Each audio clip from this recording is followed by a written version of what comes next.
ഏറ്റവും ബഹുമാന്യനായ അധ്യക്ഷൻ, ഈ നാടിൻ്റെ പ്രിയങ്കരനായ MLA, എൻ്റെ കൊച്ചനുജൻ ശ്രീ നജീബ് കാന്തപുരം, വേദിയിലും സദസ്സിലും ഇരിക്കുന്ന ഏറ്റവും ബഹുമാന്യരായ വിശിഷ്ടാതിഥികളെ, പ്രിയപ്പെട്ടവരെ, ഞാൻ ഈ വേദിയിൽ നിൽക്കുന്നത് തികഞ്ഞ വിസ്മയത്തോടു കൂടിയാണ്. അതിൻ്റെ ഒപ്പം കടുത്ത അസൂയയും എൻ്റെ മനസ്സിലുണ്ട്. കാരണം ഞാൻ 24 വർഷമായി MLA ആയിരിക്കുന്ന ഒരാളാണ് തുടർച്ചയായി. എൻ്റെ മനസ്സിൽ ഈ 24 വർഷവും ഉണ്ടാകാത്ത ഒരാശയമാണ് പെരിന്തൽമണ്ണ MLA ആദ്യത്തെ ടേമിൽ തന്നെ ഇവിടെ നടപ്പാക്കുന്നത്. ശരിക്കും അസൂയുണ്ട്. ഞാൻ കഴിഞ്ഞ പ്രാവശ്യത്തെ പ്രോഗ്രാം റിവ്യൂ ചെയ്തു. അതുണ്ടാക്കിയ ഒരു ഇമ്പാക്റ്റ്, അതിൻ്റെ ഒരു ഫോളോ അപ്പ്, ഇത്രയും അതിമനോഹരമായ ഒരാശയം നമ്മുടെ നാട് എന്താണ് ആവശ്യപ്പെടുന്നത് എന്ന് മനസ്സിലാക്കി, അത് കണ്ടെത്തി, അതിനെ ഏറ്റവും ഹൈലി പ്രൊഫഷണലായി നമ്മുടെ ചെറുപ്പക്കാരെ മുഴുവൻ അവരെ ഇൻസ്പയർ ചെയ്ത് അവരെല്ലാം നല്ല ഓൺട്രപ്രണേഴ്സ് ആക്കാൻ വേണ്ടിയിട്ടുള്ള വലിയൊരു നീക്കമാണ്. ഞാൻ കരുതുന്നത് ഒരു 4-5 വർഷത്തിനകം മലബാറിൽ, ഒരുപക്ഷെ കേരളത്തിലും, ഒരു വലിയ വ്യാവസായിക വിപ്ലവത്തിന് തുടക്കം കുറിക്കാൻ പോകുന്ന സംരംഭത്തിനാണ് ശ്രീ നജീബ് കാന്തപുരം തിരികൊളുത്തിയിരിക്കുന്നത് എന്ന് ഞാൻ പറയാൻ ആഗ്രഹിക്കുന്നു. നമുക്കറിയാം, കേരളത്തെക്കുറിച്ച് നമ്മൾ പറയുമ്പോൾ ഒരു പശ്ചാത്തലം വേണം. ഇതൊരു വ്യാവസായിക സംസ്ഥാനമാണോ? അല്ല. ഇതൊരു കാർഷിക സംസ്ഥാനമാണോ? അല്ല. ഉത്തരം അതാണ്. പിന്നെ നിങ്ങൾ എങ്ങനെയാണ് ജീവിക്കുന്നത്? റെമിറ്റൻസ് ആണ്. വിദേശങ്ങളിൽ പോയ മലയാളികൾ അയക്കുന്ന റെമിറ്റൻസ് ആണ് നമ്മുടെ സമ്പദ്ഘടനയുടെ നട്ടെൽ. നമുക്ക് ഏറ്റവും ജനസാന്ദ്രതയുള്ള ഒരു സംസ്ഥാനമാണ്. നമുക്ക് സംരംഭങ്ങൾ തുടങ്ങാൻ കഴിയും. നമുക്ക് ചില പരിമിതികൾ, എന്നാൽ അതേ അവസരത്തിൽ ഒരുപാട് സാധ്യതകൾ, പോസിബിലിറ്റീസ് കൂടിയുള്ള സംസ്ഥാനമാണ്. ആ സാധ്യതകൾ എന്താണ് എന്ന് കണ്ടെത്തുക എന്നതൊരു പ്രധാനപ്പെട്ട കാര്യമാണ്.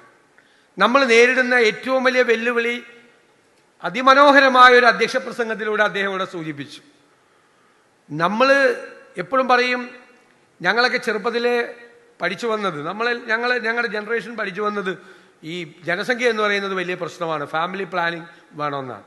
ഇപ്പം ഞങ്ങൾ വലുതാവുമ്പോൾ പഠിക്കുന്നത് ഈ ജനസംഖ്യ എന്ന് പറയുന്നത് നമ്മുടെ ഡിമോഗ്രാഫിക് അഡ്വാൻറ്റേജ് ആണ്. ഡെമോക്രാറ്റിക് അല്ല, ഡിമോഗ്രാഫിക്. ജനസംഖ്യ നമുക്ക് അഡ്വാൻറ്റേജ് ആണ്. എന്താണ്? നമ്മുടെ ജനസംഖ്യയുടെ 65% യങ്സ്റ്റേഴ്സാണ്. യൂറോപ്പിലെ പല രാജ്യങ്ങളിലെ അതല്ല. അവിടെ വലിയ ഹ്യൂമൻ റിസോഴ്സസ് അവർ ഏറ്റവും ലാക്ക് ചെയ്യുന്നത് അതാണ്. അവർക്കതില്ല. അപ്പം നമ്മുടെ ഏറ്റവും വലിയ സമ്പത്ത് കൺസ്ട്രക്റ്റീവായ, ക്രിയേറ്റീവായ 65% വരുന്ന യങ്സ്റ്റേഴ്സാണ് നമ്മുടെ അസറ്റ് എന്ന് പറയുന്നത്. നമ്മൾ 2030-ലോ 2035-ലോ ലോകത്തിലെ ഏറ്റവും വലിയ ശക്തിയായി മാറും എന്നതിൻ്റെ ഏറ്റവും വലിയ അടിസ്ഥാനം നമ്മുടെ ഈ ഹ്യൂമൻ പവറാണ്, ഹ്യൂമൻ റിസോഴ്സസ് ആണ്, ഈ യങ്സ്റ്റേഴ്സാണ്.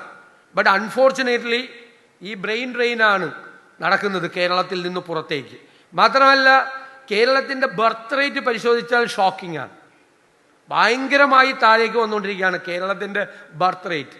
കഴിഞ്ഞ 5 വർഷത്തെ കണക്ക് പരിശോധിച്ചാൽ 5 വർഷം മുമ്പ് ഉണ്ടായിരുന്നതിനേക്കാൾ 2 ലക്ഷത്തിലധികം താഴെ കുഞ്ഞുങ്ങളാണ് ജനിക്കുന്നത്. ഇപ്പോൾ എണ്ണം കുറഞ്ഞുകൊണ്ടിരിക്കുക. ഉള്ളവർ പുറത്തേക്ക് പോകുന്നു.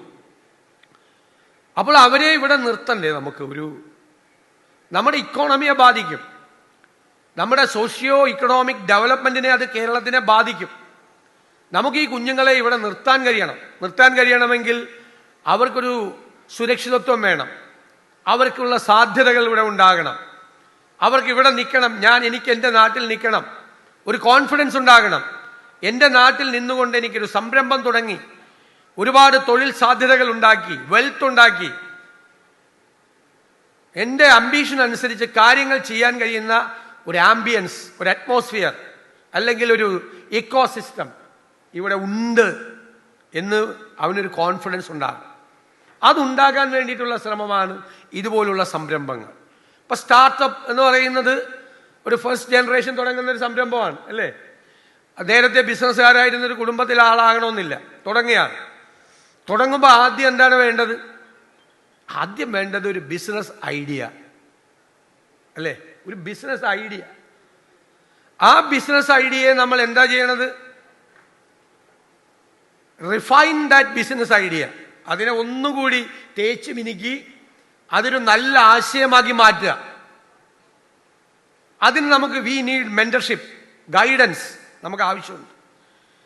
സ്റ്റാർട്ടപ്പിൽ മെന്റർഷിപ്പ് എന്ന് പറയുന്നത് വളരെ ഇമ്പോർട്ടൻ്റ് ആണ്. കാരണം തുടക്കക്കാരാണ്. അവര് പ്രകോപനങ്ങളിലോ പ്രലോഭനങ്ങളിലോ അത്യാഗ്രഹങ്ങളിലോ പെട്ടുപോകാതെ റിയലിസ്റ്റിക്കായി ബിസിനസ്സിനെ അപ്രോച്ച് ചെയ്യണം. അതിനൊരു മെന്റർഷിപ്പ് വേണം, അതിനൊരു ഗൈഡൻസ് വേണം. പിന്നെന്താ വേണ്ടത്? ഒരു മിനിമം വയബിൾ പ്രോഡക്റ്റ് വേണം. MVP എന്ന് പറയും, മിനിമം വയബിൾ പ്രോഡക്റ്റ്. വേണമെങ്കിൽ പറയാം മാർക്കറ്റ് ഫിറ്റ് പ്രോഡക്റ്റ്. മാർക്കറ്റാണ് പ്രധാനം. ഈ പ്രോഡക്റ്റ് സെല്ല് ചെയ്യാൻ ഈ മാർക്കറ്റിൽ പറ്റും. അപ്പം മാർക്കറ്റ് സ്റ്റഡി വേണം. ഈ നമ്മുടെ ഈ പ്രോഡക്റ്റ് ഈ മാർക്കറ്റിന് ആവശ്യമുണ്ടോ? മാർക്കറ്റിൽ എത്ര ക്വാണ്ടിറ്റി ആവശ്യമുണ്ട്? ഈ മാർക്കറ്റ് എങ്ങനെയാണ് ഇതിനെ കൈകാര്യം ചെയ്യുന്നത്? എത്ര കോമ്പറ്റീറ്റേഴ്സ് ഉണ്ട്? എത്ര മോണോപ്പൊളി ഏതെങ്കിലും കമ്പനിക്ക് ഉണ്ടോ? നമുക്കുള്ള സാധ്യതകൾ എന്താണ് എന്ന് പറയുന്ന ഒരു മാർക്കറ്റ് സ്റ്റഡി ഉണ്ട്. പിന്നെ എന്താണ് പ്രധാനം? ഫിനാൻഷ്യൽ പ്ലാനിങ് ആണ്. ഏറ്റവും പ്രധാനപ്പെട്ടതാണ്. ഒരു സംരംഭം തുടങ്ങുമ്പോൾ ഉള്ളത് ഒരു ഫിനാൻഷ്യൽ പ്ലാനിങ് ആണ്. ഇപ്പം ഞാൻ ശ്രദ്ധിച്ചിട്ടുണ്ട്, കൊച്ചിയിലെല്ലാം പെട്ടെന്നൊരു സംരംഭം തുടങ്ങും. വലിയ ഒരു AC റൂം, 1000 സ്ക്വയർ ഫീറ്റ് ഒരു AC ഓഫീസ്, അല്ലെങ്കിൽ 2000 സ്ക്വയർ ഫീറ്റ് വലിയ സ്പ്ലിറ്റ് AC ഒക്കെ വെച്ച് വലിയ സംരംഭം, കുറേ ജീവനക്കാർ, ഒരു വലിയ കറങ്ങുന്ന ചെയർ, ഭയങ്കര